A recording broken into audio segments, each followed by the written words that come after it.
Hello. In today's zingy and zesty offering, we're going to take an anthology poetry question from the relationships cluster, and we're going to work a miracle. What we're going to do, we're going to take a kind of wee, pifflingly small quotation. We're going to transform that into exam gold. I'm talking analytical, articulate paragraphs with, the appropriate focus on writer's craft and contextual factors. So that's what we're going to be doing today. I'd call it pimp my paragraph, but I'm not a big fan of that verb. I think it glorifies a disgusting profession. But I digress. Anyway, today's named poem is going to be Nettles. So we need to reread that and obviously think about linking it to one other poem. And the theme that I've stitched into today's question, sometimes it's romantic relationships. Today we're going to look at family relationships. That's going to be the thrust, the focus of our response.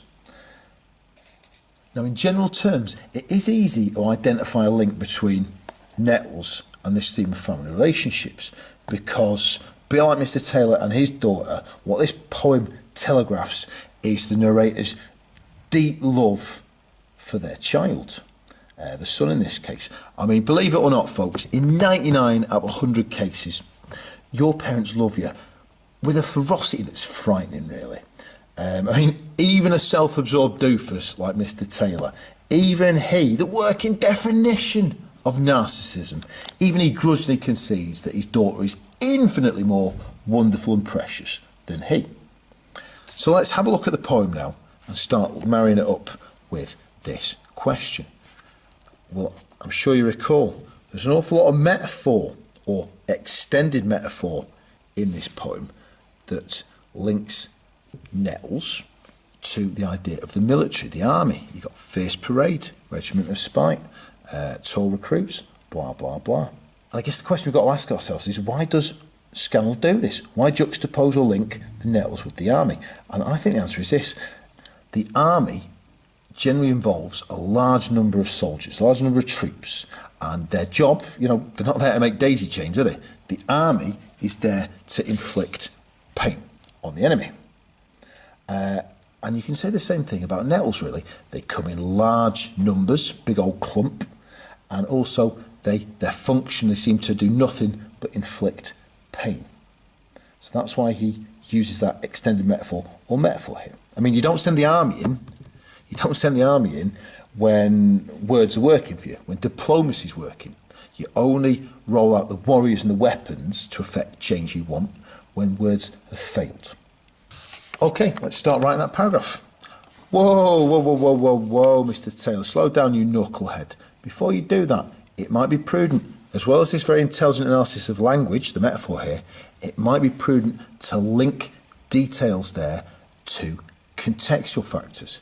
Can we link any of this stuff to what we know about the era that it's written of Vernon Scannell's life? Well, do you know what? I think we can stitch in some context here, yoking the ideas we looked at to Vernon Scannell's life. Because Vernon Scannell, he fought in World War II and he deserted, not from cowardice, he did it on moral grounds. He was kind of disgusted with the bloodshed. And he was sent, when they caught him, he was sent to military prison. Now, I'm pretty sure that prison, normal prison, isn't exactly big fun times, but military prison, the glass house as it's known, ye gods, that would make normal prison feel like a day trip to Disneyland. And it might explain that kind of hard treatment by the army, that might explain Scannell's hostility towards the military, as manifested here when it's linked to Nettles that damage a child. So then, let's start crafting our paragraph. Well, I've got good news and bad news for you here, folks. The good news is that you only have to endure my adenoidal burblings for about 3 to 5 minutes, because yes, I'm going to write this paragraph in real time, but I've got a comparative paragraph linking it to Miles Duchess. And rather than write that in real time, I've pre-prepared it. I'm just going to slap the sheet in front of you. You can read that at your leisure. So let's do this paragraph first, then we can lay on the copy of the comparison. In Nettles, remember we're taking those details about the metaphors of the Nettles, linking to the army, and then linking it to Scannell's life. In Nettles, Scannell uses metaphor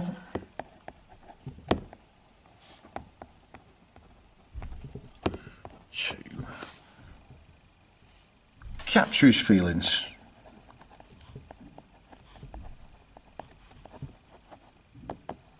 towards his son. No. Do you know what? Son's fine. I think I'm just going to be awkward and say family member. Just because, of course, that yokes my point more explicitly to the question. A family member. Okay, very nice. Next point, evidence. Let's see if we can embed that fierce parade thing. He describes the Nettles as a fierce parade. A parade's like soldiers on parade. Let's go on to our explanation now, analysing this language. The use of military imagery here.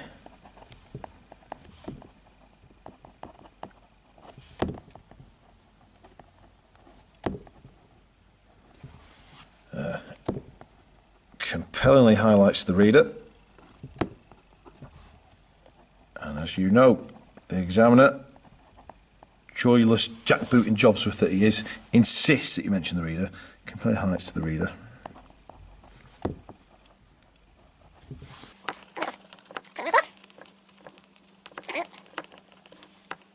And have the capacity to inflict great pain. Much like Mr. Taylor's videos. Ho ho frickin' ho. Okay, that's not bad then. I've kind of explained the link between Nettles and the army. I do think though, if I can now round off this paragraph to link back more explicitly to the question, I would do myself a favour there. How can I do that? Let's name check the son.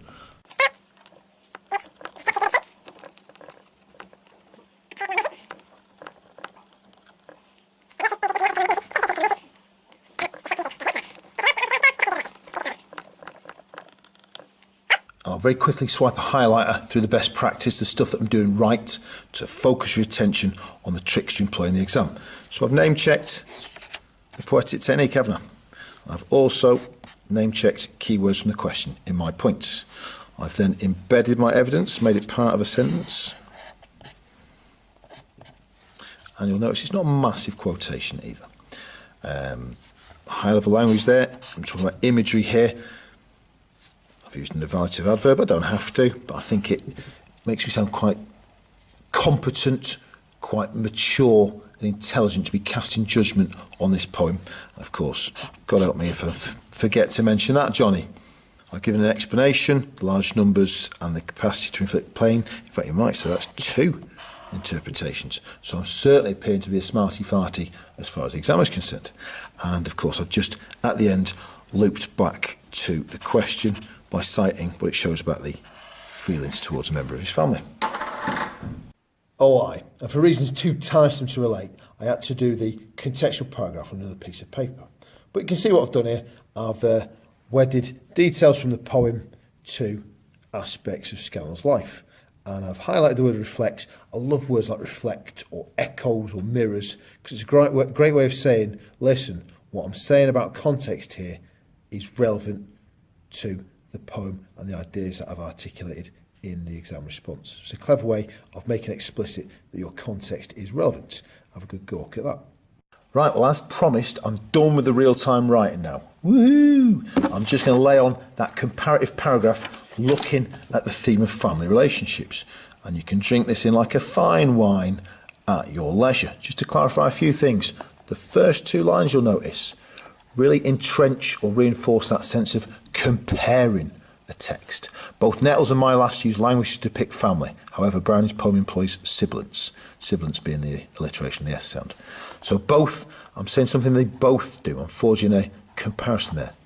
I'm then going on to suggest how they're different. You could argue that what I'm doing here is evaluating a comparison, saying, yeah, they're similar to an extent, but do you know what? They're a little bit different too. I just think that's a crafty little trick, an easy win to forge a deeper insight into a comparison. What's with the yellow?